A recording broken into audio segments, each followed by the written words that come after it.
Hi, this is Shaka Hislop, and you're watching Extra Time TV.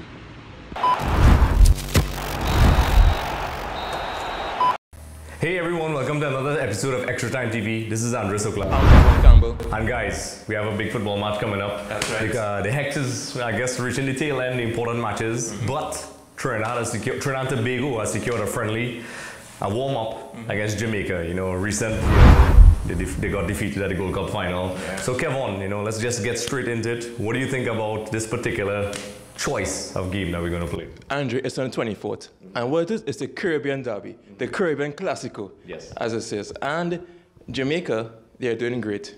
Andre, when you look at the stats, Trinidad and Tobago, we've lost 4 out of the last 5 games. And Jamaica, they only lost 1 out of the last 6 games. And 2 of those games were against CONCACAF giants in Canada and Mexico. So it stands to be a great game. Now, it's outside the international calendar, so the big names won't be there. The stars that Jamaica have playing in the US, they won't be there. The stars we have playing all over the world, in Lithuania, all these places, they won't be there. So I'm looking forward to it because it says that Coach Lawrence is going to have one last game before a crunch qualifier against the Honduran team in the stadium. So, Andre, I want to see a performance that shows and have players playing for their spots and playing to the death, because we know that Lawrence, he can't want players off the bench. And if they are playing at the top of their potential, then he will select them. Yep. One of the things I don't know, I shouldn't say concerned, because that's the wrong word, because, you know, crunch time is here. Yeah. We have to, Dennis has to make decisions. I think he already has 80% of his squad already chosen already, so I think he's going to try mostly local players. They haven't announced his squad as yet, so we don't know what he's going to go with, what he's looking for.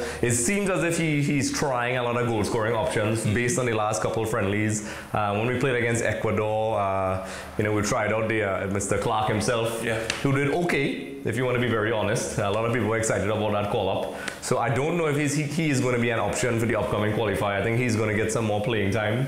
But Dennis Lawrence has to get results. So he probably by now definitely has in mind exactly what he wants. Jamaica being, you know, the recent runners-up to the last Gold Cup.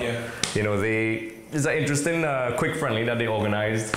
From what I read, and it's not official on the TTFA website, I think Jamaica announced a squad with just a handful of players from the players that played in the final against USA. So it's very difficult to analyze it properly because we don't know the squad as yet. And I think when the game time comes, which is the actual qualifier, the usual suspects are going to come in. So I think, based on what I've seen, Dennis Lawrence, he's trying out midfield and striking options. I think he's pretty set on the defense, and we're going to have to see how he does it. But I think players like the Shawnee Silvers and so on may get the call, and Jamaica is just a fine-tune to play against somebody like Honduras. Yeah, I'm interested to see that midfield. Shawnee Silver, Leston Paul, and Hidon Hector. I mean, one out of those 3 may be that first option off the bench when you look at the Honduras game. They change the tempo of the midfield play.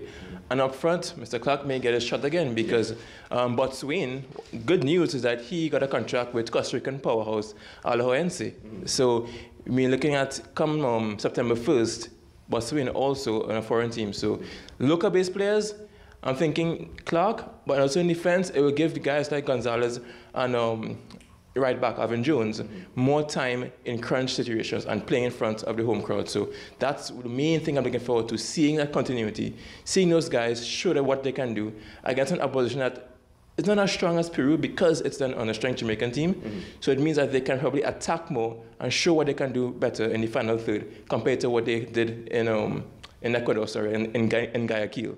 So I'm looking forward to that and seeing what they can do on the 24th. Yep. You know, one thing I'm curious about Jamaica, even though they have done well overall in the region, they're not in the Hex, but they managed to reach the Gold Cup final twice. They play very similar to Trinidad when faced it. We spoke about this in the Ecuador preview. And the interesting stats that I noticed, our game against Ecuador and their game against USA, I mean, not the exact figure, but you know, the US got the majority of the possession. They probably get 2 or 3 shots on goal. Both for US and Trinidad in their last games, we have a tendency, both us and Jamaica, when the going gets tough, we try to take on players individually and run on the wings, which is something I think Dennis may have to work on, because I think that's the quick go-to plan when things get rough. So Jamaica is very similar to us in a lot of ways, and you know, Dennis probably had his reasons for picking Jamaica. I don't know how much he can learn now that he hasn't learned already. So I think it's more nitpicking for solutions up front.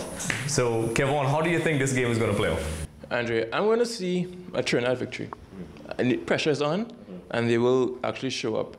Another reason is that it will be a great game in Jamaica, and Coach Theodore Whitmore, he changes his formations a lot.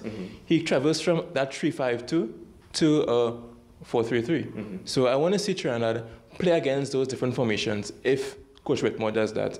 And doing that can make Coach Lawrence actually change his in-game formation and change what he has to do. So that flexibility on part of the player and the coach is what I really want to see. Yep, I think that's definitely an interesting point because you could never really say what Whitmore's going to come with. Who I think they recently renewed his contract, so that's, you know, kudos to you. I guess reaching to the final really helped. I actually can't say what he's going to come with.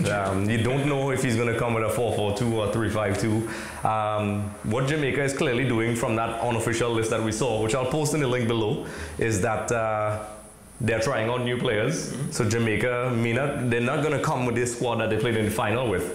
So it's not going to be the full strength team for those people who are wondering, hey, we're going to play the Gold Cup finalists. It's a bit deceiving, but Jamaica, regardless, is top quality opposition. So, you know, we're going to have to play the Reggae Boys and see how it goes. The squad list should be announced any day now. So, of course, in our breaking news, they'll do that. Well, explosions and punching the screen and all that. So Kevon thinks we're going to win. I think we're going to win as well. What I want to see is that what Dennis is going to try, what it is, who it is he's going to call up, and hopefully it benefits us and prepares us against Honduras. Yeah, because I want to see attack against Jamaica. Attack, attack, attack. Yes, I'm very interested to see because there's only so much tinkering he can do right now. So I'm hoping Dennis knows what he wants. Goal scoring is a problem for us right now, and it seems as if against top, fast opposition, you know, we tend to concede some sloppy goals. We saw it against Ecuador. But I think it's pretty impressive. Ecuador, Jamaica, good friendlies. So with that being said, Kevon, where can we find you? Kev868 on Instagram and Twitter, Andre. You can find me at Andre Suklal on Twitter and Instagram. And be sure to like and subscribe to our YouTube channel and our Facebook page, because when you do that, you automatically qualify for a chance to win a copy of FIFA 17. And also, FIFA 18 is coming out, Kevon. It's coming up. I can't wait. Oh, yes. Kevon and I will do a little preview of the game as well. So those who comment and subscribe helps your chances. So with that being said, you also get the chance to get tickets to the upcoming qualifiers. So, Kevon, make sure and tell everyone in the world to subscribe and like. Yes, you too, Andre. You too. Okay, guys, so that wraps things up of this episode of Extra Time TV. Be sure to tune in next time and like and subscribe. Check us out below.